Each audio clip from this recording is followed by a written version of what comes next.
நவராத்திரி 8ஆம் நாள் நாம் எந்த துர்கையை வழிபடணும் அப்படின்னு பார்க்கும்போது மகா கௌரி துர்கை. இந்த மகா கௌரி துர்கை யாரு அப்படின்னு பார்த்தோம்னா, ரொம்ப பிரகாசமானவங்க, ரொம்ப ரொம்ப பிரகாசமானவங்க. மகா கௌரி சொல்லி பாருங்களேன், உன் மனசுக்குள்ளே ஒரு பிரகாசமான உணர்வு ஏற்படும். நான் சொல்லும் போது எனக்கு ஃபீல் ஆகுது. ஸோ அது மாதிரி ரொம்ப பிரகாசமாக இருப்பாங்க. பொதுவாக பிரகாசம் எங்கே இருக்கும்?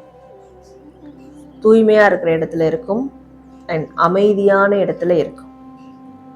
கூச்சல் குழப்பம் சத்தம் இந்த இடங்கள்லாம் பிரகாசம் இருக்காது, அங்கே டார்க்னஸ் தான் இருக்கும். சுத்தம் இல்லாத இடத்துலையும் இருக்காது. தூய்மை அமைதி இந்த 2 இடத்துல தான் பிரகாசம் அதிகமாக இருக்கும். அப்போது இவங்க ரொம்ப பிரகாசமாக இருப்பாங்க. அந்த அளவுக்கு தூய்மையானவங்க, அமைதியானவங்க. துர்கையிலே ரொம்ப ரொம்ப அமைதியான துர்கை ஃபார்ம் இவங்க தான்.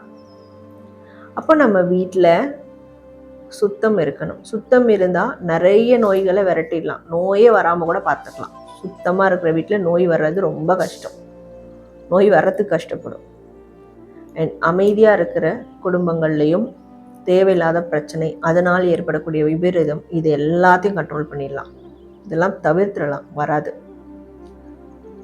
ஒவ்வொரு மனுஷங்களுக்குள்ளேயும் அந்த சுத்தம் அமைதி வேணும். நம்ம உடலை சுத்தமாக வச்சுக்கணும். எல்லாமே சரியாக சுத்தமான முறையில் பாதுகாக்கணும். நம்மளோட உடலை, நம்மளோட மனதை அமைதியாக வச்சுக்கணும். இந்த 2ம் ஒரு நபர், எந்த மனிதன் சரியாக வச்சுக்கிறானோ அவன் ஜெயிச்சிருவான். அந்த மனிதர்கள் தான் ஆன்மீக ரீதியாகவும் ஜெயிக்க முடியும். மிகப்பெரிய ஒரு ஞானியும் ஆகலாம். அப்போது இந்த 2த்தையும் தரக்கூடியவங்க தான் இந்த மகா கௌரி துர்கை. நம்ம வீட்லேயும் நமக்கும் நம்ம குடும்பத்துக்கும் இந்த சுத்தம், இந்த அமைதி வேணும் அப்படின்னா 8ஆம் நாள் இந்த மகா கௌரி துர்கையை நம்ம வழிபாடு செய்கிறதுனால இது 2ம் நமக்கு கிடைக்கும்.